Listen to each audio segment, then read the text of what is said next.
आप लोग परम सौभाग्यशाली हैं।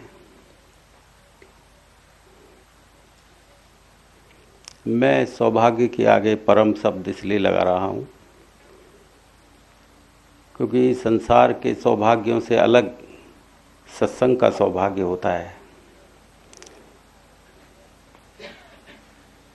संसार में कुछ भी अच्छा आपके साथ हो जाता है, आपके इच्छा अनुसार, आपके मन के अनुकूल यदि कुछ मिल जाए तो आप समझते हैं कि हमारा भाग्य अच्छा है, सौभाग्य आ गया है। और आपको यदि मन के प्रतिकूल मिल जाए तो आप समझते हैं कि हमारे बुरे दिन आ गए और हमारा दुर्भाग्य आ गया। लेकिन मैं कहता हूँ कि आप परम सौभाग्यशाली हैं, इसलिए कि आप सत्संग में आए हैं और सत्संग में आपके अंदर यदि गहरी लगन है तो वो दृष्टि पैदा हो जाती है कि जो अच्छा और बुरा है और सौभाग्य और जो आप समझते हैं कि दुर्भाग्य, उसके प्रति आपकी एक समदृष्टि पैदा हो जाती है।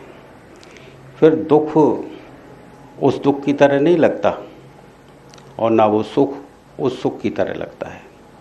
एक ऐसी दृष्टि पैदा होती है कि उस दृष्टि में सब समान होता है। वो लगता है कि उसी की वजह से हो रहा है। तो तुम ऐसा मत सोचना कि कोई चीज़ इस संसार में गलत है या सही है। नहीं, हमारी नज़र की कमज़ोरी गलत बनाती है और नज़र की कमज़ोर यदि दृष्टि है कमज़ोर तो वो अच्छी बुरे का डिविडेशन कर देती है, दो टुकड़ों में बांट देती। सत्संग का मतलब है कि हम अपनी आत्मा के साथ एक हो जाएं। सत यानी आत्मा और संग माने एक हो जाना। तो जब हम आत्मा के साथ एक होते हैं, उस आत्मा को जब हम जानने लगते हैं तो हमारे अंदर एक समदृष्टि पैदा होती है। तो जैसे कबीर साहब कहते थे ना कि बुरा जो देखन में चला, बुरा न मिलिया कोई, जो निज खोजा अपना, मुझसे बुरा न कोई। इसका मतलब ये नहीं था कि वो बुरे और अच्छे संसार में नहीं थे, बुरे भी थे और अच्छे भी थे। कहते कि बुरा जो देखन में चला, बुरा न मिलिया कोई। इसका मतलब है कि कबीर की एक ऐसी दृष्टि हो गई, एक ऐसी नज़र बन गई, उसने अपनी आत्मा में वो ज्ञान पैदा कर लिया कि उसकी आँखें केवल अच्छे को ही देख पाती थी, बुरा पैदा हो गया। अच्छे का मतलब है कि जो है उसे स्वीकार कर लेना, जो जैसा है उसे स्वीकार करना ही अच्छा होता है। हम जब अपनी चलाते हैं तो बुरा हो जाता है। जब कोई भी चीज़ तुम्हारे ज़रा प्रतिकूल गई तो सोचते हो कि ये बुरा हुआ। नहीं, ये बुरा नहीं हुआ, तुम्हारे कर्म अनुसार तुमको बुरा और अच्छा मिल रहा है, इसमें किसी दूसरे का हाथ नहीं है। तो ये मनुष्य का जो जीवन है ये इसीलिए मिला है कि हम उस चीज़ को जान लें जिस चीज़ को जानने के बाद फिर कोई दुख नहीं रहता। फिर कोई ऐसा दुख नहीं रहता कि जो दुख जैसा लगे। उस नज़र को पैदा करें, उस भेद को जानें।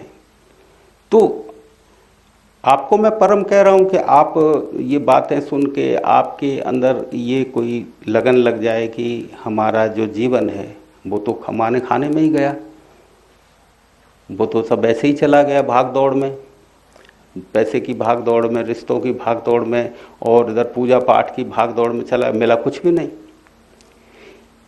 अब इस उम्र में जाके आप सोचो कि आप जिन जिन चीज़ों के पीछे भागे क्या उनसे आपको मिला कुछ?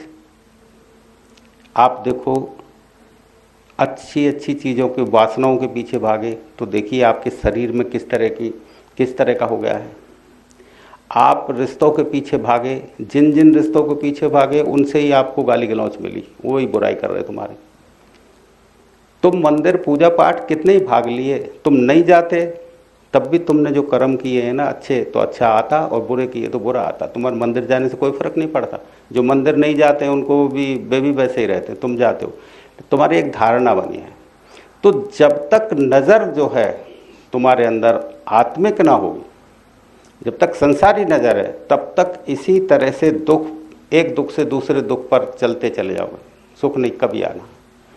और यदि तुम्हारी नज़र आत्मिक हो गई तो फिर तुम वही करोगे जो होने जैसा है, फिर उसमें अपना नहीं डालो। होने जैसा वही होगा तुमसे, कुछ ऐसा नहीं होगा जिसको तुम चाहो करो वो होगा। इसीलिए मनुष्य का जन्म मिलता है बेटा, बड़े भाग्यमान स्तन पावा। ये भाग्य से मिलता है मनुष्य का शरीर। वो इसलिए नहीं मिला कि आप संयोग से मनुष्य आ गए और आपने फट से शादी विवाह कर लिया, बच्चे पैदा कर लिए, पढ़ लिए, लिख लिए, दुकानदारी कर ली, नोटों के पीछे भाग लिए, कागज़ के नोटों के पीछे भागे दौड़े चले गए और बुढ़ापा आ गया, मर गए। इसलिए नहीं मिला ये मनुष्य का जीवन। इसलिए नहीं है कि वो मनुष्य बड़े भाग्यमान स्तन पावा, इसलिए नहीं है। ये तो सभी कर रहे हैं, जानवरों की तरह कर रहे हैं आप। ये जानवर भाग रहे थे, वो भी बच्चे पैदा कर लेते हैं, वो भी खा पी लेते हैं। ऐसे ही आपने अपना बना रखा है रवैया और कहते हैं भाई अच्छे दिन चल रहे हैं।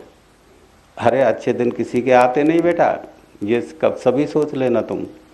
तो बड़े भाग्यमान स्तन पावा का मतलब ये नहीं है कि बड़े भाग्य का मतलब है कि इस शरीर में आके हमको वो जान लेना था जिसको जानने के लिए ये सभी जो मंदिर बने हैं उन्होंने कहा था।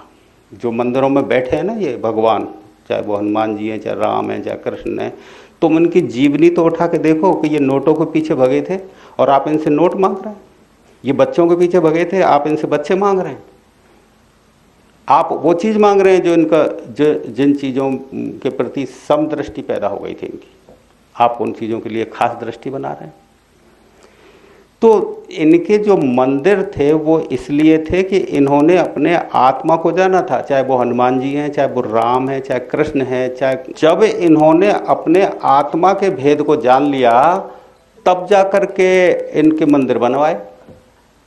और इसीलिए लिखा है गोस्वामी महाराज ने कि बड़े भाग्यमान स्तन पावा, कि ये मनुष्य तभी भाग्यशाली है, ये शरीर मनुष्य का तभी भाग्यशाली है जब जा कर के तुम अपने आत्मा के राज को जान लेते हो।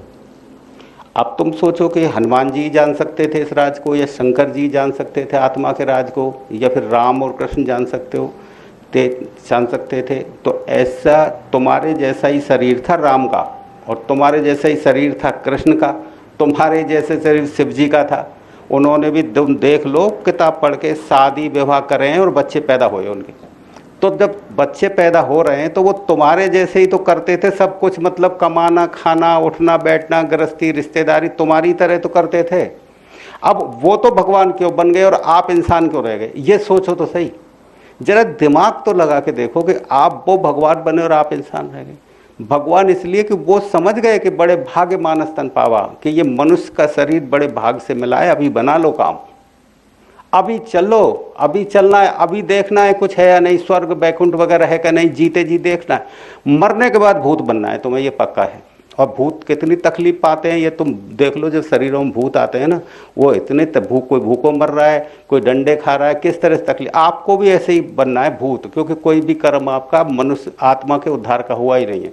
जो किया है आपने, कह तो नोटों के पीछे भगे हो, के बच्चों के पीछे, के रिश्तों के पीछे, के मंदिरों में, बस यही जाते रहो। तो जो दूसरों के साथ हो रहा है वो तुम्हारे साथ होना ही है। मेरे कहने की बात नहीं है कि आप मेरा कहना मानो, वो तो आप खुद देख लो जाके। जो शरीरों में आते हैं भूत, वो किस तरह से परेशान